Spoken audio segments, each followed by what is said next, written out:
Bom dia, pontualmente 10 horas agora, né? Como prometido aí, a gente vai iniciar em instantes aí a live com o Marcos Polo, que era uma das atrações do nosso primeiro encontro da direita, né? Que infelizmente teve que ser adiado aí, né? Por conta da pandemia, mas a gente vai estar fazendo aí a transmissão com o doutor.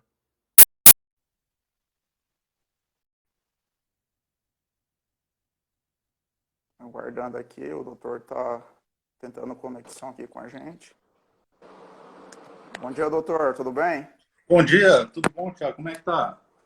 Tudo Deixa eu bem, achar um graças a jeito de Deus, pôr doutor. meu celular aqui, Ah, tranquilo. que ele fique aceitável. Tudo bem, graças a Deus. Parabéns a vocês aí pelo evento. Embora a gente tenha sido vítima do comunavírus, vamos, É verdade, doutor. vamos fazer online, né, meu amigo? Aqui, acho que É aqui o ficou que. legal, né? Pô, tá bacana, doutor. Beleza? Pois é, né? Foi o que restou a gente, né? Tá fazendo aí de forma online, né? Infelizmente não tem como tá tendo o evento presencial no momento, né? Mas assim que tudo se normalizar, a gente vai realizar. A gente espera contar com o senhor aqui. Com certeza, cara. Vai ser um prazer, uma honra muito grande. Eu acompanho seu trabalho desde muito tempo. Para quem não sabe, em 2015 nós fundamos aqui no Mato Grosso do Sul o Instituto Conservador. A primeira pessoa Ó, que eu liguei, a olha camiseta aqui, lá, doutor. exato, é a primeira pessoa que eu Coloquei, liguei para eu avisar que a gente estava. coloquei aqui justamente para falar com o senhor. Eu lembrei, falei, não, eu lembro que o senhor e o Pietro, na época, né, tava mexendo com o instituto lá. Exatamente. E aí, o que aconteceu? A gente fundou o Instituto Conservador. A primeira pessoa que eu liguei foi você, porque eu acompanhava o seu trabalho aí em Dourados, de Davi contra Golias. Exatamente. E sempre admirei muito a sua luta aí. Você pegou um dos nichos mais difíceis de combate cultural, que é o universitário. Então, eu respeito muito o seu trabalho, te admiro muito e eu não me canso de te dar os parabéns. A gente Ô, doutor, sabe agradeço. que é isso, cara. Eu que te agradeço. A gente tem apanhado bastante desse povo aí já há alguns anos, nós que viemos desde 2010, 2011, lutando com essa massa de mentecaptos e energúmenos. Agora, a situação, quando a gente achou que ia ficar um pouco melhor, a gente apanha ainda mais, né? Pois é, doutor. O pessoal tá começando a entrar aqui na live, mandando bom dia aí. Nosso amigo Thiago de Campos aqui do FGD também. Bom dia, Thiago. Excelente. Excelente. O pessoal tá entrando aqui. Pois é, doutor, como o senhor disse, aí, infelizmente era uma luta bastante desigual, né? Ainda continua sendo, né? Apesar do Bolsonaro ter sido eleito, muita coisa ainda continua da mesma forma como era, né? É muito difícil mudar esse cenário todo, né? O Mas grande a gente faz o que pode aí, né? Para tentar estar mudando isso aí. o que não pode é se deixar dobrar, né, cara? Fazer o que você está fazendo aí. O evento foi uma ideia maravilhosa. Infelizmente, essa loucura toda aí deu uma atrapalhada, mas assim que acabar e vai acabar, você pode contar comigo. Vamos para cima nisso aí. Mas a questão é a seguinte: o que mudou de quando o Bolsonaro entrou para cá é que ele jogou luz em muita gente que estava no armário. Então, teve muito esquerdista e novo esquerdista que saiu do armário. Então, se a gente pensa que quando ele entrou a gente ganhou, na verdade, a gente está bem equivocado. Né? A entrada do Com Bolsonaro certeza. é uma ejaculação precoce da direita. Nós não temos base de apoio, nós não temos estrutura intelectual, nós não temos movimentos universitários como o seu em todo o Brasil, nós não temos uma consciência do brasileiro a respeito dos seus direitos. São fatores essenciais para que um governo conservador e de direita, né, claro, possa prosperar, não simplesmente um presidente isolado, porque daí acontece todo esse monte de porcaria que você está vendo todos os dias aí. Então, se a gente brigava na época da campanha, hoje as lutas se tornaram ainda mais intensas, porque a gente tem todo o establishment construindo narrativa, a gente tem que lutar contra essa construção de narrativa. Mas, enfim, quando você achar que dá para a gente começar, você me dá um alô e a gente começa. É exatamente como o senhor falou, né? O próprio professor Olavo fala bastante disso, né? Que a gente tem um presidente sozinho lá, né? Sem uma base de apoio a ele, né? Essa direita toda dispersa aí, né? Cada um tendo uma visão da política É. fica bastante complicado, né? A grande verdade é a seguinte, Thiago, se você for parar para analisar os perfis que nós temos disponíveis hoje no campo político, é muito difícil você encontrar alguém de direita e mais difícil ainda encontrar alguém conservador, partindo primeiro do problema que eles não sabem o que é isso. É Eles não verdade. têm consciência do que é ser conservador. E Sim, isso sim. já é um problema. Aí o que, que acontece? Acabam fazendo aquela montoeira de cagada que a gente vê, votando errado, se posicionando errado. Por exemplo, vou dar um exemplo para você. Nessa época de comunavírus, aí, onde nossos direitos e garantias individuais estão sendo tolhidos, o único sujeito que está se levantando contra isso aí é o Bolsonaro. E, Exato. claro, o meia dúzia de gato pingado que tá aqui embaixo, alguns advogados, Sim, sim. até Inclusive, aquelas. recentemente eu vi um vídeo do senhor no canal aí falando sobre a situação em Campo Grande, né, que está bem complicada e o prefeito abusando aí do Exatamente. seu poder, né? Criou um toque de recolher. O dia que eu fiquei sabendo do toque de recolher, fiz questão de descumpri-lo, tá? Em um ato de desobediência civil, porque o meu direito natural e o meu direito constitucional de ir e vir está acima de qualquer decreto, de qualquer déspotazinho de merda, tá? Você desculpa falar um pouco palavrão. Não, o senhor tá certíssimo aí. E aí, são pessoas assim, como eu, como aquela senhora de Araraquara, aquela moça que foi andar na praia. E aí, o que, que aconteceu? Por conta desses movimentos isolados, e o único que deu amparo a isso aí foi o presidente, tá? Não teve nenhum juiz que se levantou, não teve MP, não teve defensoria, nada. Todo mundo carimbando esses atos de ditadores, tá? Inclusive, o ministro da Justiça, o ex-ministro da Justiça, tão festejado, foi um dos que criou uma portaria interministerial legitimando os atos ditatoriais desses tiranetes. Tá certo que com algumas exigências que nenhum prefeito, nenhum governador respeitou, mas legitimando esses atos de tiranetes. Então, isso é, no mínimo, muito lastimável. Tá? E o único que se levantava publicamente contra isso era o Bolsonaro. E o que está acontecendo? A gente está vendo um arrefecimento dessas práticas tirânicas, a coisa está começando a abrir, a se soltar, e não por conta o vírus arrefeceu, não, porque o vírus, na verdade, ele vem em um pacote de narrativa, né? Ele existe, ele é sério, é perigoso, não sei o quê, só que não justifica esse tipo de coisa, porque não tem nada que comprove a eficácia desse sistema, ele é baseado em modelos matemáticos. Mas eu não vou entrar nesse método. Eu quero dizer o seguinte, está começando a arrefecer, está começando a diminuir essas coisas todas por conta da desobediência civil. A grande maioria das pessoas está começando a se levantar, está começando a sair para as ruas e está ficando insuportável manter essa falsa quarentena. Então, o que acontece? O pessoal é igual os momentos de tensão de todas as transformações do Brasil. Você pode ver que a gente, na nossa história, tem muito poucos episódios de luta armada, porque quando chegou num pico onde o povo pressionava demais, antes de escalar para a luta armada, o governo, ou o Estado, melhor assim dizendo, o Estado cedia, né?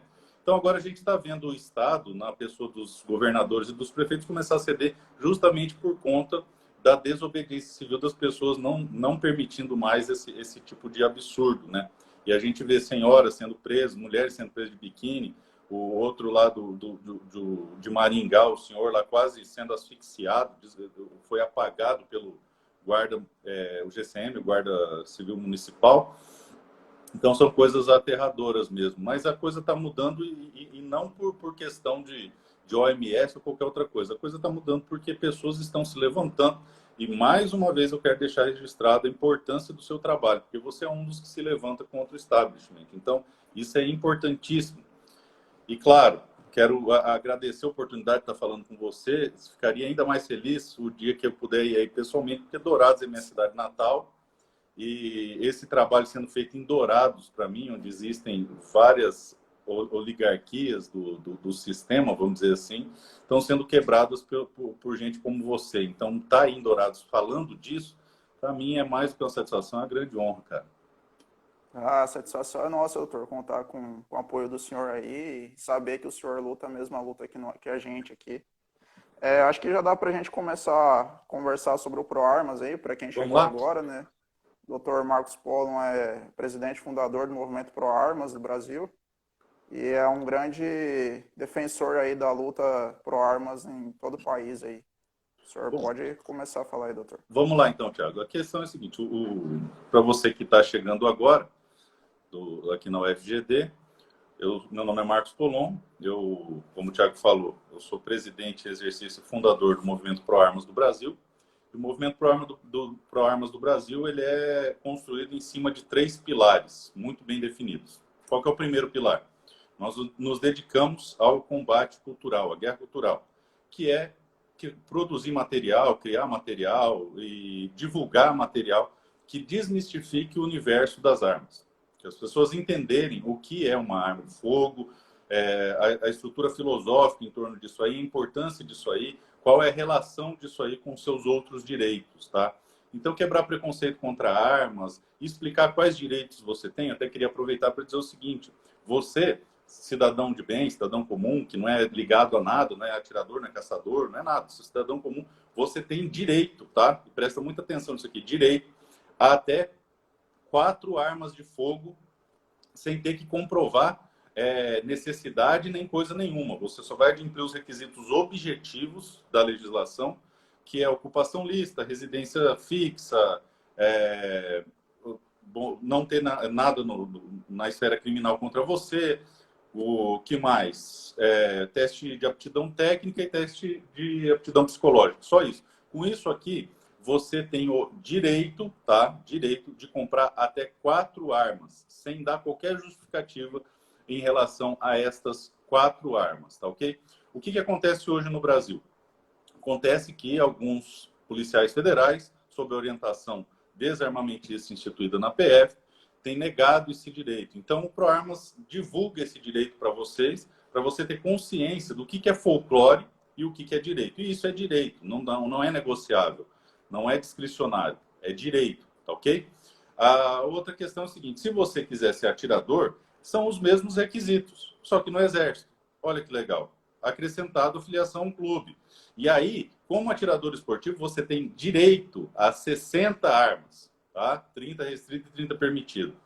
Direito. Não é discricionário, não vai ser feito um juízo de valor, é seu direito, tá? E assim a gente vai divulgando todos esses elementos, tentando tirar o preconceito contra armas e explicar a importância, tanto na esfera dos seus demais direitos e a estrutura filosófica que permeia isso aqui. A outro raio de atuação do ProArmas, que também é muito bem definido, é o do ativismo judicial. Como nós temos uma associação, nós identificando e já temos um inquérito em relação aos abusos da Polícia Federal e alguns do Exército também, já montado, eu chamo de inquérito, mas é um dossiê que nós montamos, né, vamos dizer assim, a gente ajuiza ações para tentar derrubar essas ilegalidades. Sim, porque quando um funcionário público te nega um direito, isso é ilegalidade e isso configura crime segundo a lei de abuso de autoridade, tá? Então, a outra esfera de atuação do ProArmas é a judicial com ações coletivas.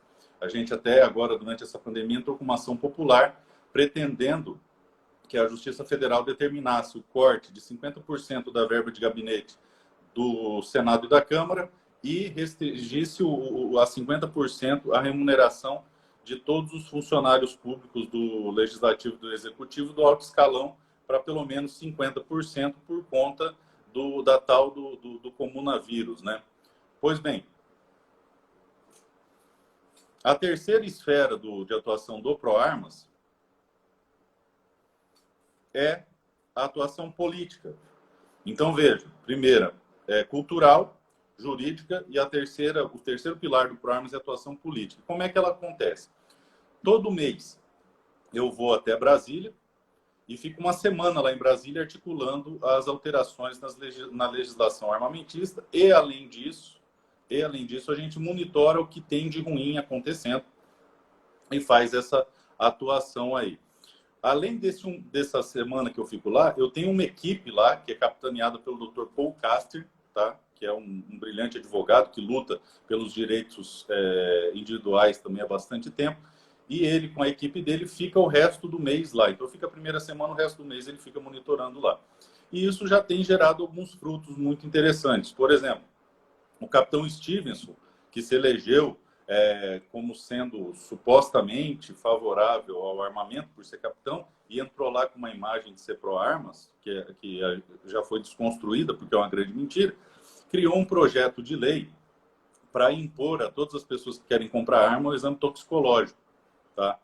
E esse exame toxicológico é ruim por uma série de motivos. Eu tenho um canal no YouTube, se você procurar lá Marcos Colom, se você colocar toxicológico, você vai achar o vídeo explicando por que isso é ruim, porque isso é extremamente ruim, tá? E aí o que acontece? Foi votado na CCJ do Senado em sessão terminativa. O que isso quer dizer? Não vai para o plenário, ia direto para a Câmara e daí isso cortava uns 6 meses de tramitação. O que nós do ProArmas conseguimos fazer? A gente conversou com vários senadores ao longo do Brasil e o legal é isso. Tipo, nós temos pessoas em todos os estados. Então, o senador não está aqui, está lá em Roraima. Foi um lá. O senador não está aqui, está lá no Acre. Foi outro cara lá. E aí a gente conseguiu que um senador de Roraima entrasse com um recurso. E aí, no último dia do recurso, o Dr. Paul conseguiu todas as assinaturas necessárias para que esse recurso fosse distribuído, e aí travamos esse projeto que só produziria mais desarmamento no Brasil, que não traria benefício nenhum à população em geral. Essa foi uma das ações políticas relevantes que nós fizemos esse ano, travando um projeto ruim. Tá? Até queria destacar que o senador Nelsinho Trade, com todas as diferenças ideológicas e várias outras diferenças que eu tenho em relação a ele, assinou e nos ajudou com esse recurso. Tá? Eu acredito que a Soraya assinou também. Enfim, além disso, além de tudo isso, a gente acompanha o 3723, estamos elaborando um parecer para encaminhar para o relator. Como que a gente faz isso? Nós temos um site que é o proarmas.com. Se você for lá em mobilização, no menu, você vai ver lá várias categorias. E essas categorias são espalhadas em vários estados. Então, hoje a gente tem pessoas dentro do ProArmas em todos os estados do Brasil. E isso possibilita um trabalho mais próximo dos parlamentares. Então, ao invés de eu simplesmente ir lá em Brasília conversar com o cara, eu vou lá em Brasília e um membro do ProArmas lá do estado dele vai falar com ele na cidade dele. Então, isso efetivamente acaba gerando bons resultados. Então, essas são as atuações do ProArmas, na parte cultural, jurídica e política. Então, eu peço a você que se identifica com esse tema, entende esse tema, que entre no site do ProArmas, vá até a mobilização e faça parte da mobilização ProArmas. Bom, e concluindo, o que é o ProArmas, que é demora um pouco para explicar, porque é muito amplo, o aspecto de atuação, o espectro de atuação do ProArmas, eu acho que é interessante a gente entrar no tema que eu me propus a falar com você, que é a questão do desarmamento no Brasil, tá? E para você entender por que o ProArmas existe e qual que é a nossa luta. Porque se você pensar que a nossa luta é por armas, você está bem enganado, tá? É pró-armas, mas não é por armas. Eu vou explicar isso aqui para vocês. Para você compreender isso, o primeiro elemento que você tem que entender é o seguinte: por que um indivíduo tem uma arma? Tá? E a resposta é muito simples. Porque o ser humano não tem meios físicos de se defender. Então, se você for jogado no mato hoje, só de calção, a primeira coisa que você vai fazer é improvisar uma lança, improvisar uma pedra, improvisar uma coisa, para que você possa se defender dos elementos da natureza. Tá ok? Por isso, os indivíduos procuram se armar. Isso foi evoluindo até chegar nas armas de fogo, como nós temos hoje. Tá? Então, esse é o porquê que se busca ter uma arma. Eu estou sendo bem resumido aqui. Se a gente for falar só disso, dá para falar 3 horas só sobre isso aqui. Mas entenda isso. Os indivíduos têm armas porque eles precisam se defender. Tá? Segura esse valor. Defesa. Tá? Agora vem a outra questão.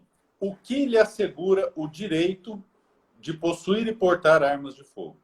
E aí a gente vai tratar de um outro aspecto, que é o seguinte: a primeira situação que assegura o seu direito de possuir e portar armas de fogo está intrinsecamente ligado à sua respiração. Explico. Quando você respira, o momento que entra ar nos seus pulmões, considera-se pelo direito que você está vivo.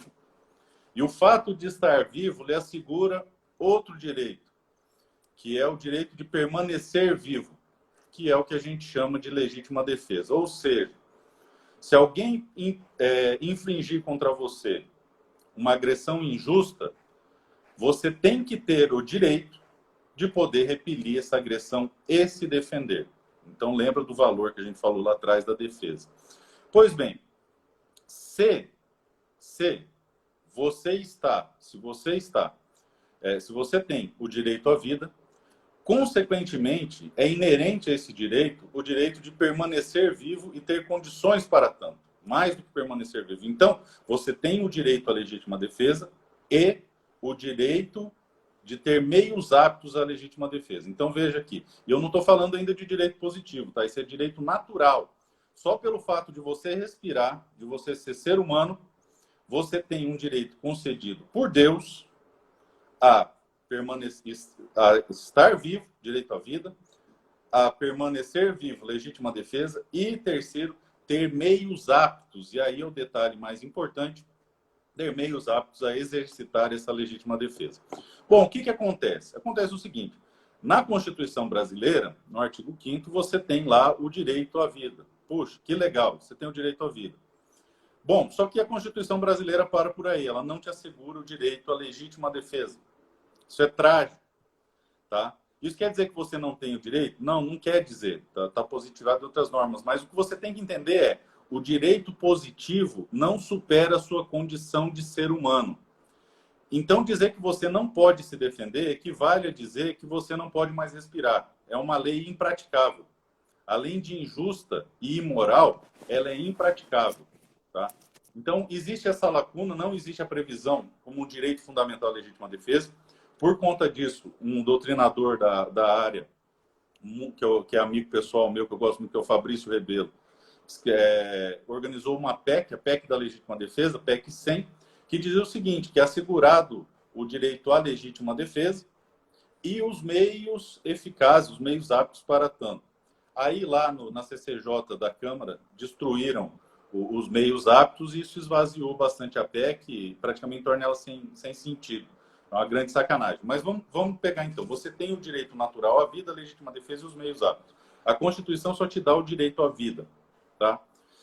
Deveria constar esses dois elementos, a legítima defesa e principalmente os meios aptos. Porque é muito vazio eu falar para você, Tiago, você tem o direito de matar um leão na África. Te solto de calção lá na África. Fala, vai, mata seu leão aí. Isso é a mesma coisa que o legislador brasileiro faz. Ele não te dá meios eficazes para você exercer o seu direito. Então, o legislador fala, você tem o direito à vida. Só que ele não te assegura a legítima defesa na Constituição e nem principalmente os meios aptos a exercer essa legítima defesa. Como, por exemplo, faz a segunda emenda americana. Então, o grande negócio da segunda emenda é que ela visa a assegurar a todo cidadão meios aptos a defender a própria vida. Mas aí, tratando da segunda emenda, nós vamos para um outro valor ainda mais importante que a vida, no meu ponto de vista, que é a liberdade. Quando você trata de legislação de controle de armas, a ideia do Estado é controlar as pessoas. E assegurando que essas pessoas tenham constitucionalmente garantido o seu direito de possuir e portar armas de fogo, como acontece nos Estados Unidos, o Estado tem que pensar duas vezes antes de te subjugar, como tem feito agora no coronavírus. Então, o que acontece? Nós temos toda uma história de desarmamento no Brasil que vem sendo vendida como sendo modelos de segurança pública, tá? Quando, na verdade, as armas estão ligadas ao seu direito à vida e ao seu direito à liberdade. E eu vou explicar isso rapidamente para vocês.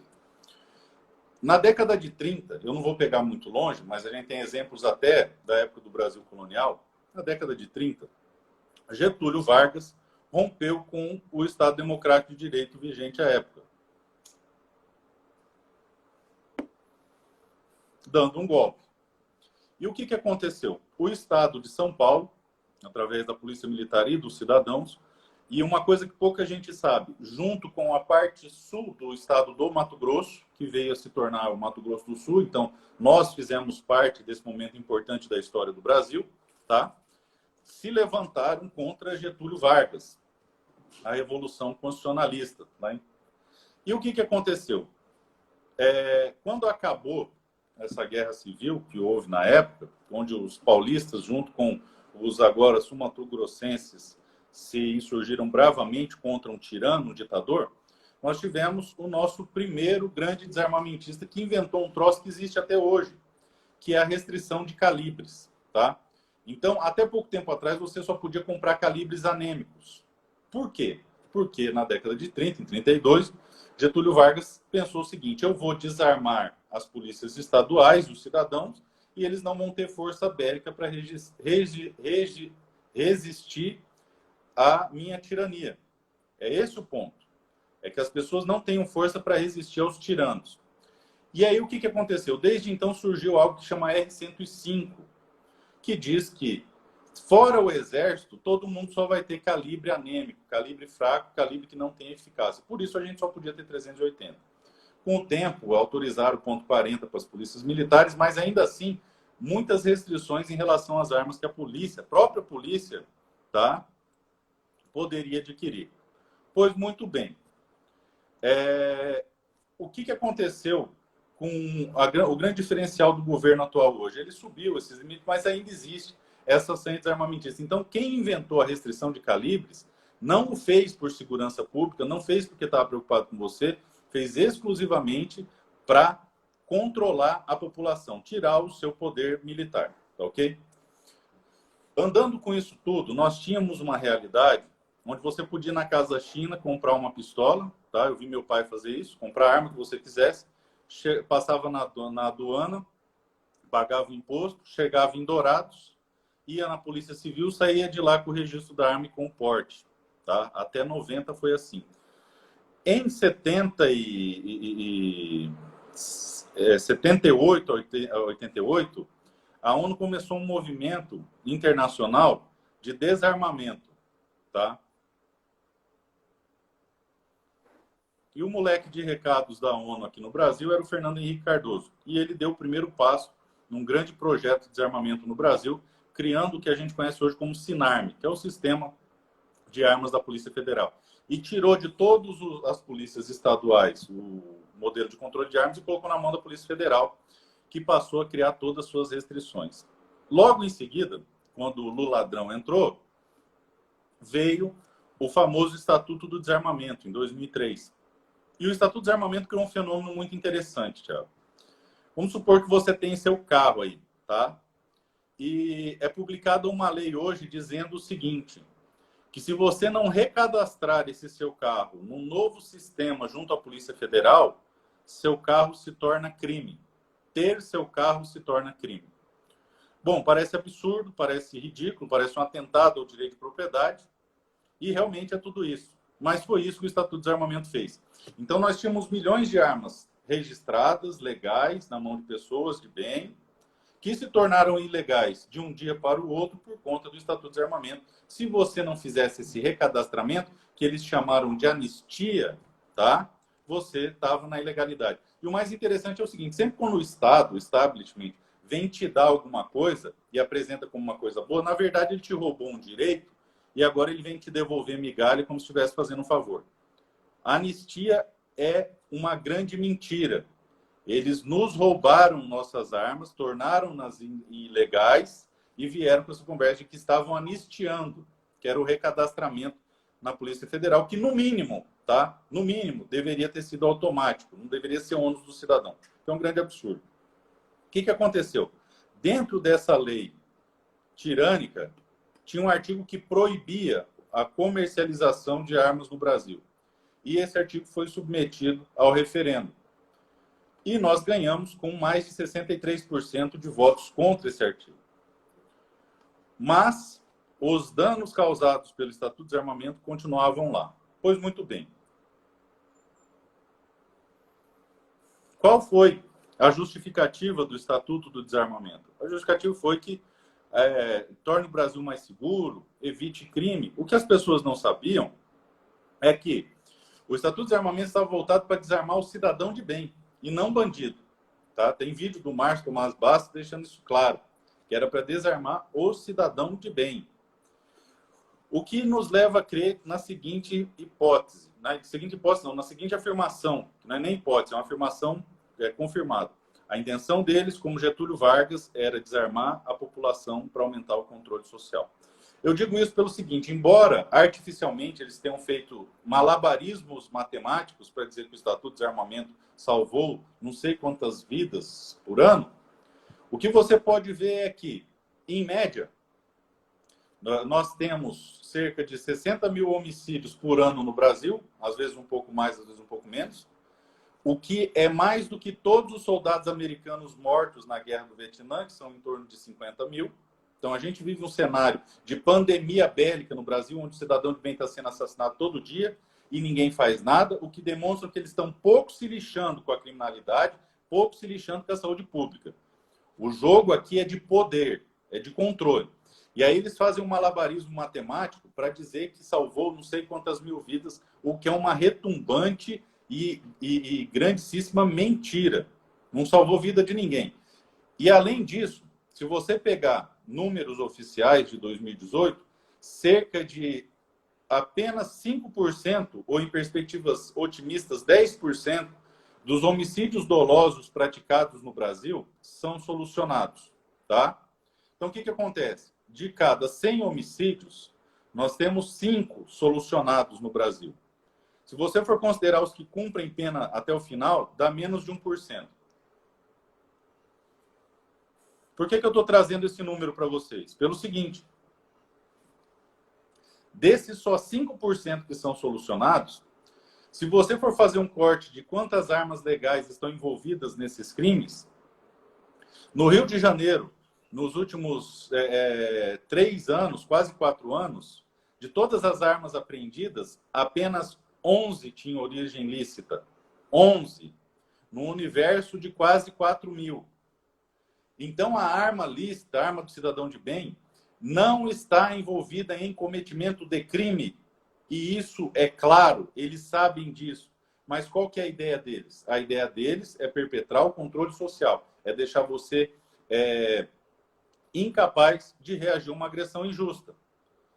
Então, você começa a perceber, em dado momento, que arma de fogo não tem nada a ver, controle de arma de fogo não tem nada a ver com segurança pública, nada, absolutamente nada. Não tem nada a ver com a saúde pública ou bem-estar da população. Controle de armas tem a ver exclusivamente com controle social. Porque se eu chegar para você, Thiago, tá? Chegar para você e falar assim, com um pedaço de pau na mão e falar, Thiago, me dá R$100, eu sou o Estado, tá? Você vai falar, não, cara, não dou. Eu vou ter que... aí eu falo, me dá R$100 ou eu te dou uma cacetada na cabeça. Se você não tem como se defender, você me dá os R$100, tá? E é isso que o Estado faz com a gente. Agora, se você tem como se defender, eu vou ter que argumentar com você. Eu vou ter que te convencer. Você não se torna mais uma simples ovelha rumo ao abatedouro. Você se torna alguém capaz de se defender. E é isso que o Estado tira da gente com o desarmamento. Então, quando a gente fala de armas de fogo, nós não estamos falando de armas de fogo, nós estamos falando de liberdade. Não é sobre armas, é sobre liberdade. E ser um cidadão livre é ser um cidadão que tem o direito, tá? Você pode não comprar uma arma, mas você tem que ter o direito de ser a pessoa que vai decidir sobre a sua vida, a vida da sua família e do seu patrimônio. Porque a defesa da sua vida, a defesa da sua família e do seu patrimônio é uma decisão que cabe exclusivamente a você. Nós não podemos delegar isso ao Estado. E mais que isso, ter arma significa poder se opor, inclusive, a estados tirânicos, como vem sendo feito no Brasil por conta do vírus chinês.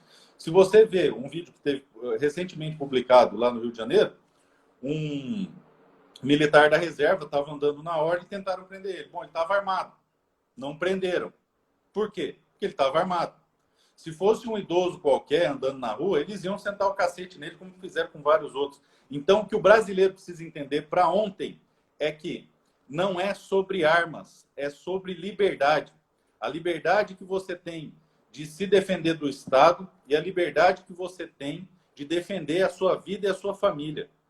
É esse o ponto. Então, quando você vai debater, por exemplo, com alguém do Novo, Eu fiz 2 vídeos sobre o Partido Novo no meu canal, o Paulo Ganimi foi lá comentar, e alguns outros deputados do Novo também, que arma não é importante, arma é secundário e não sei o quê. Balela. Isso mostra que de liberais eles não têm nada. Sim, com certeza.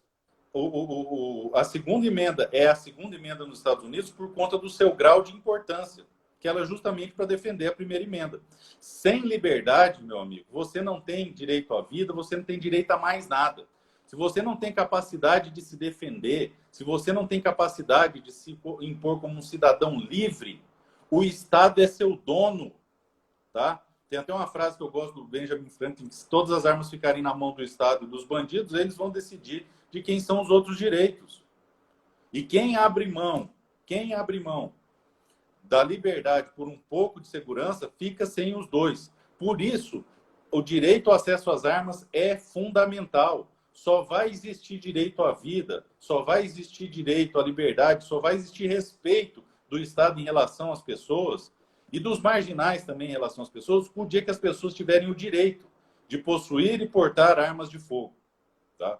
Simples assim. Por isso, o Proarmas não é sobre armas. Olha que interessante. O Proarmas é sobre liberdade. A liberdade Muito mais importante que as armas, né, doutor? Exatamente. E o que assegura essa liberdade? As armas de fogo.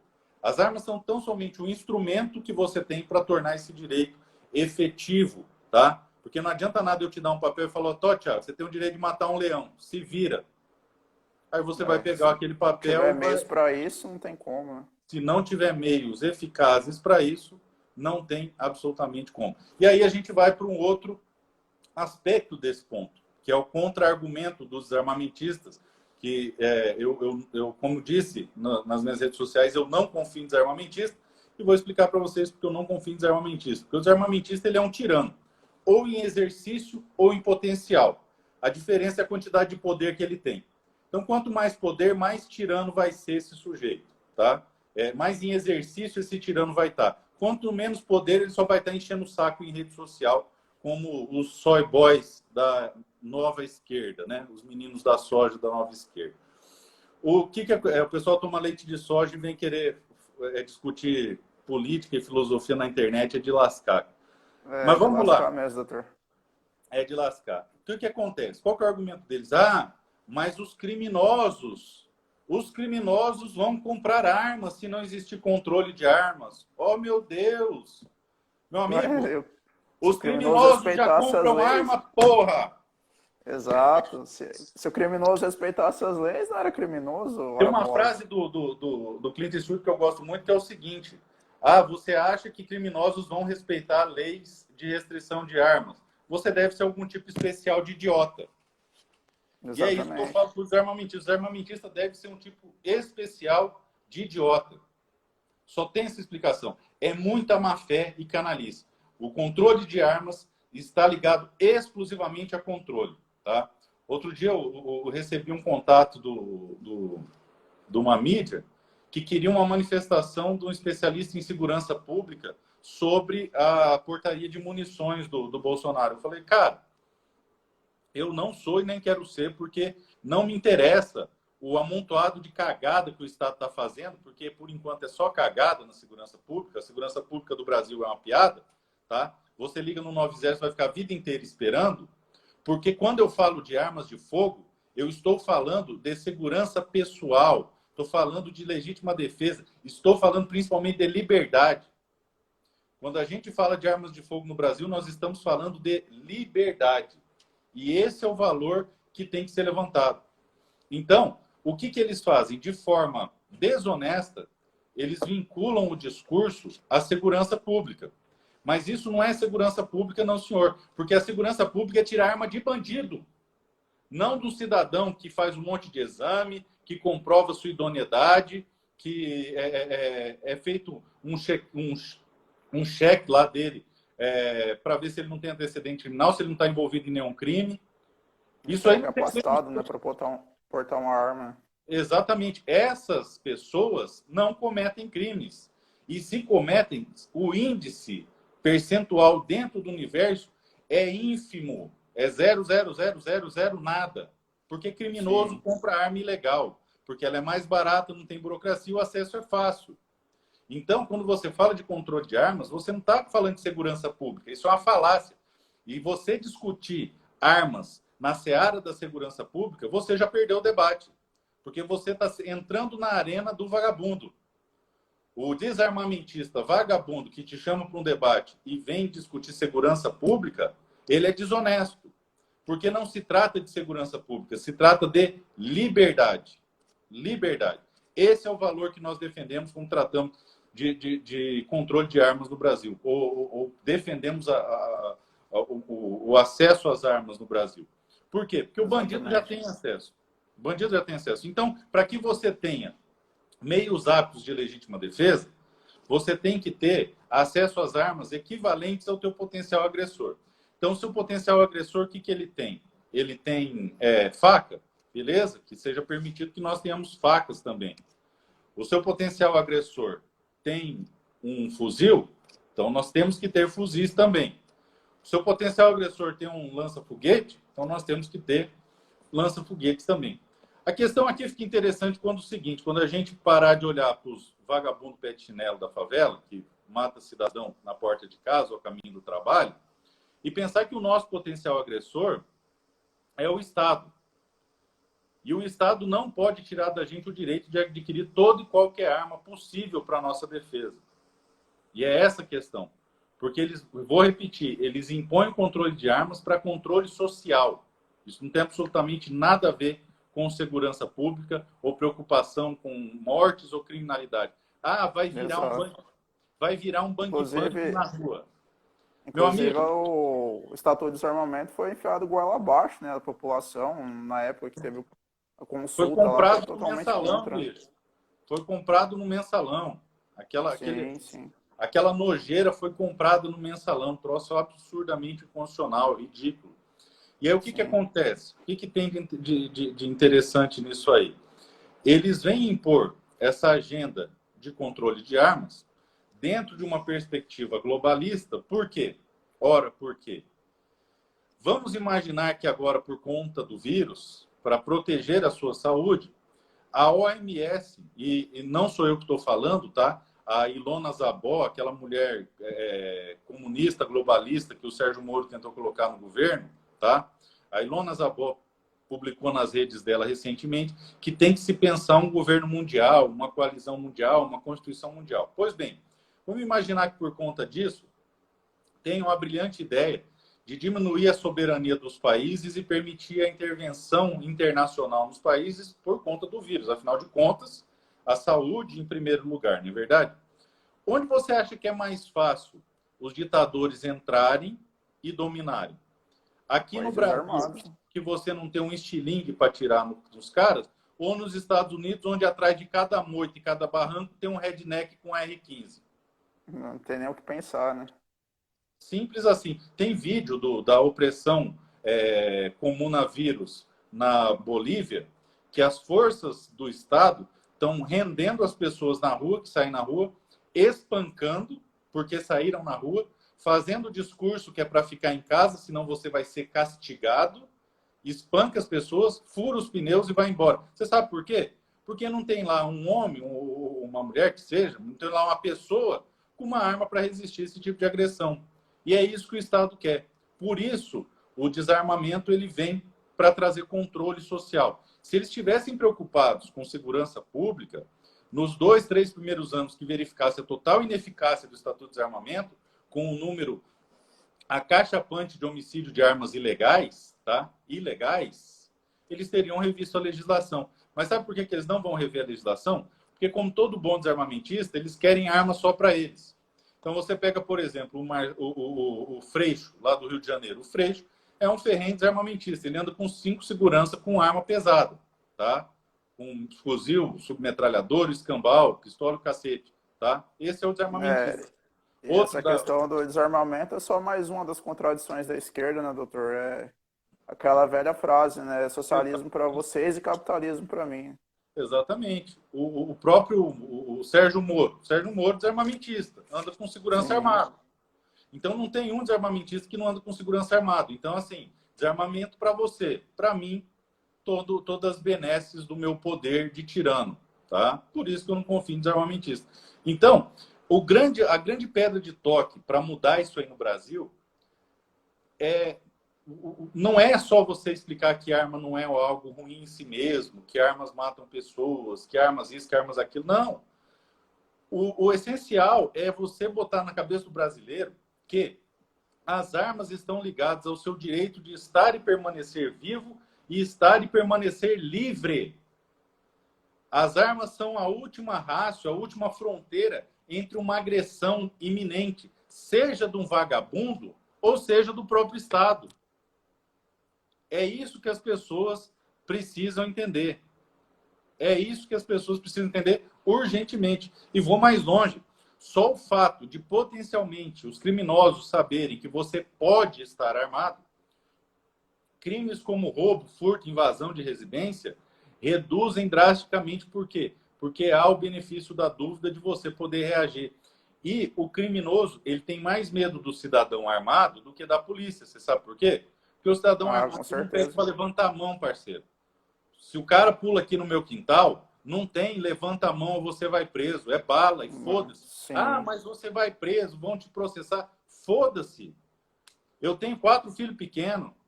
Se o vagabundo entrar aqui, foda-se se eu for preso. Ah, mas é perigoso, você pode morrer. Meu amigo, eu decidi que eu vou reagir antes de eu comprar arma. Eu vou reagir se eu tiver um lápis. Eu vou com um lápis para cima do vagabundo. Ah, mas aí vão te matar. Foda-se. Eu prefiro 1000 vezes morrer sendo atingido por um vagabundo que entra na minha casa, porque o que acontece? O cara dá o tiro, te mata e foge. Ele não vai terminar o que ele veio fazer, a maldade que ele veio fazer. Eu prefiro morrer no enfrentamento do que viver com a desgraça de que entrou um páreo aqui na minha casa e barbarizou a minha família. Então, 1000 vezes morrer... Oi? Pegando aqui os comentários do pessoal que está participando com a gente aqui, o Roberto Anjos perguntou se não tem como refazer o novo referendo para revogação do Estatuto de Desarmamento. Então, Roberto, a questão é a seguinte, já teve um referendo, tá? E ele não foi obedecido até hoje. Então, se a gente convocar um outro referendo, vai ser um motivo para gastar mais dinheiro público, tá? Vão fazer um monte de propaganda desarmamentista, tá? Um monte de propaganda desarmamentista. E aí, se nós ganharmos de novo, e eu acredito que a gente ganha de novo, vão cagar para a vontade popular como estão fazendo até agora. Você não precisa de referendo. É só você pegar que o presidente eleito em primeiro turno no Brasil, cujas eleições foram fraudadas pelo Smart Matic, tá? O presidente eleito em primeiro turno no Brasil, com mais de 50 e tantos milhões de votos, foi eleito fazendo arminha com a mão e falando que asseguraria a todo brasileiro de bem possuir e portar uma arma de fogo. Então, querendo ou não, todo mundo que votou do Bolsonaro ou concorda com isso ou tolera isso. Então, mais impactante que o referendo é o fato de que o nosso presidente eleito hoje teve como principal bandeira garantir, assegurar aos cidadãos de bem acesso às armas de fogo. Então, com certeza, se tiver outro referendo, a gente ganha e com certeza o parlamento vai cagar na nossa cabeça. Como sempre, né? Então, não existe solução mágica, não existe remédio imediato, não é uma coisa que vai ser resolvida de um dia para o outro. Isso demanda trabalho, e trabalho igual que você está fazendo, Thiago, que é conscientização das bases. O nosso estado foi um dos estados que mais votou no Jair Bolsonaro. Muito bem. Como que um estado vota tanto no Jair Bolsonaro e vota para deputado federal em Beto Pereira, em Vander Lombé, o pessoal... Vou tirar o Vander Lombé, que é o pessoal do PT, e o Gagoberto. Vou tirar forte ainda, né? Porque esses dois aqui, quem votou neles não votou no Bolsonaro, tá? Exato. Mas vamos pegar o resto, os outros 6, que é aquela mulher de Corumbá, que eu não consigo guardar o nome dela. Bia Cavassa? Isso, a Bia Cavassa, o Beto Pereira, e aí os outros 2 são do PSL, né? Sim. Como que num estado que o Bolsonaro teve tanto voto, me elegem para deputado federal Bia Cavassa e Beto Pereira? Como? Não tem Então, explicação, né? você quer que o Brasil muda, você quer que a legislação muda, só que você vota nos caras errados, porra. Com um legislativo desse, como que você quer que muda? Como que você quer que muda? É Então, complicado, né, doutor? não existe pílula mágica, não existe botão de liga e desliga, a coisa não vai mudar de um dia para o outro. Você tem que ir na base. Vou dar um exemplo para você. Sabe a hashtag não vote no DEM? Então, diretórios municipais do DEM estão começando a publicar notas de repúdio em relação ao Rodrigo Maia. Então, meu amigo, esse ano não vote no DEM. Esse ano Exato, né, não doutor? vote no PSDB.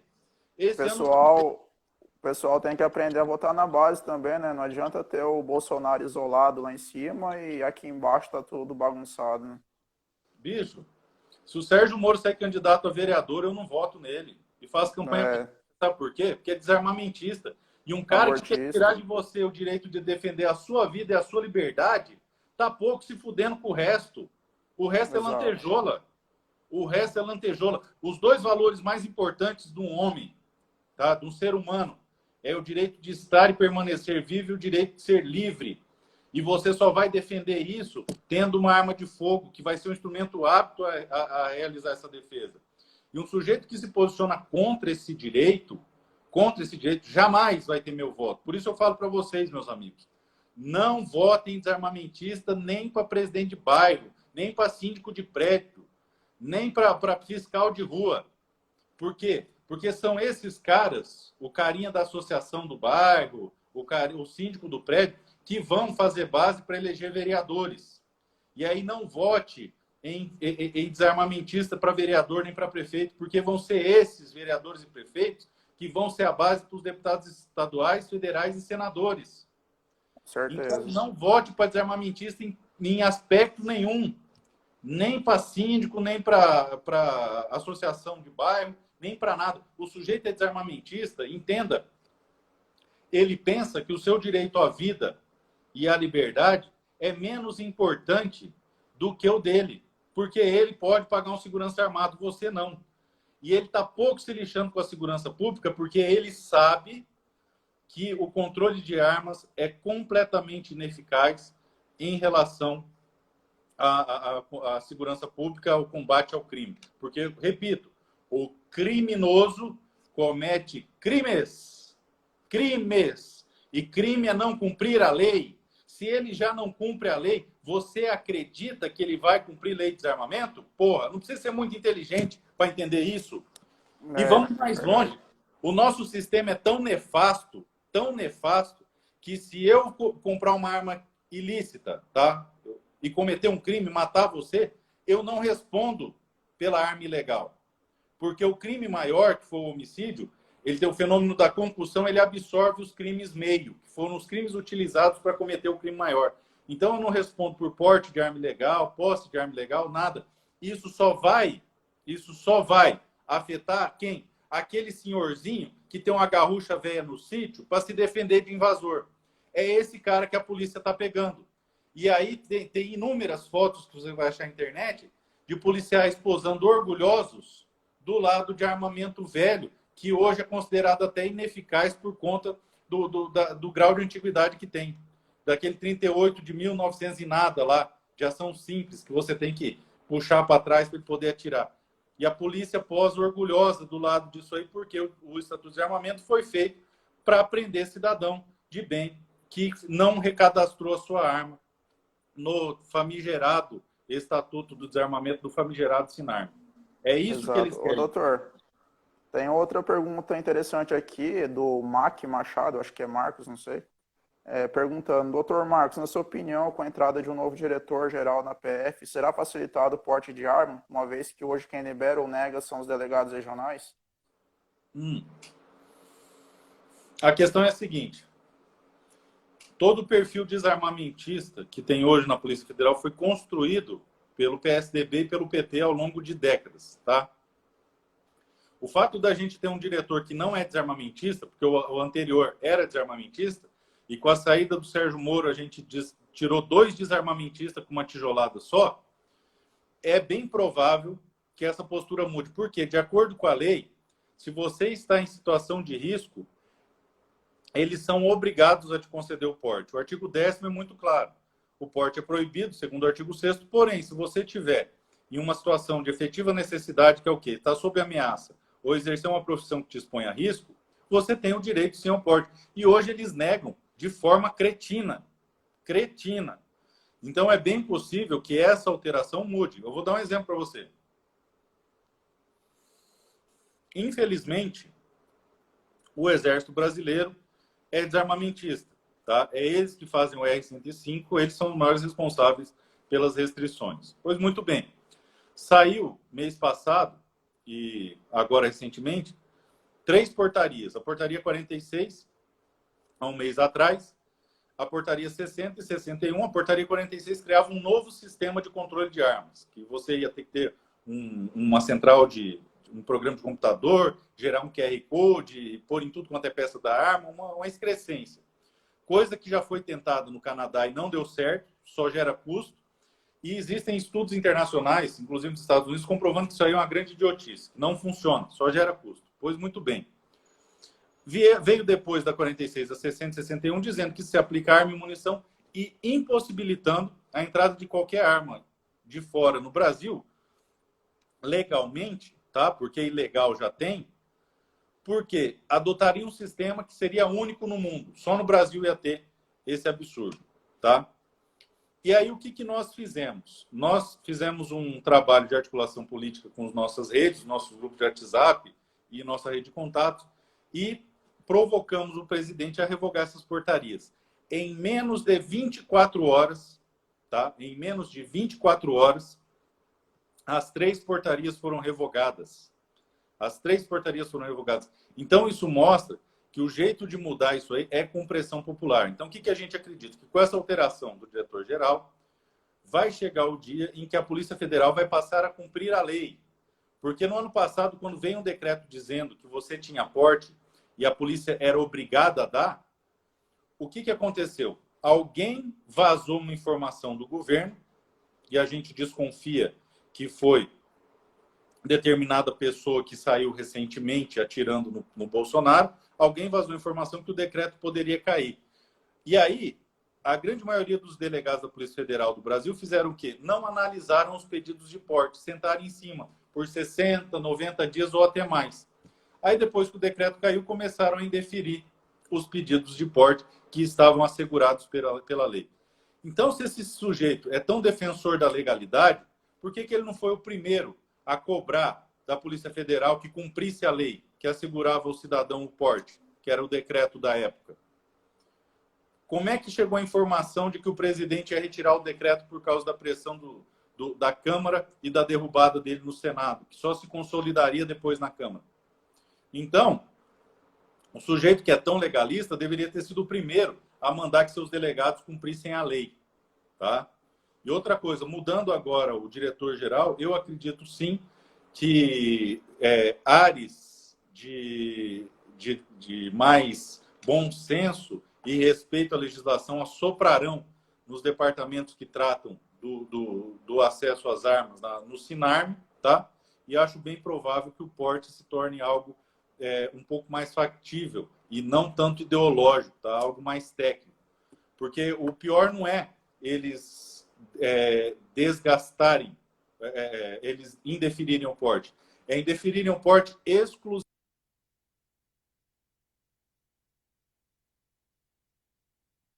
exclusivamente por motivos ideológicos. Sequer fundamentam os indeferimentos, o que é uma decisão completamente nula, conforme o direito direciona. Eu estou vendo uma pergunta aqui do Tite.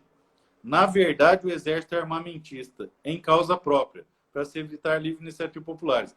Então, o nome disso, Tite, é desarmamentista. É aquele cara que é armas para mim e controle para você. É isso que o Estado quer. O Estado desarmamentista, ele quer estar armado enquanto você está pelado na floresta caçando leão. Doutor, eu gostaria de agradecer a participação do senhor. Passou essa hora aqui que a gente nem viu, né? Um assunto bastante amplo aí, né? Para se falar numa live aí, mas a gente vai trocando mais ideias aí pela frente. Maravilha. E assim que tiver tudo restabelecido a normalidade, a gente vai fazer o evento e conta com o senhor aí. Excelente, excelente. Agora a gente vai iniciar uma live aqui com o Dr. Sérgio Harfuch, e às 18 horas, horário de Brasília, vai ser com a Ana. Maravilha. Ia ser 12h30, mas ela teve um compromisso e vai ter que ser adiado. Não, Um abração, beleza. doutor. Muito obrigado. Fica com Deus. Tiago, eu agradeço.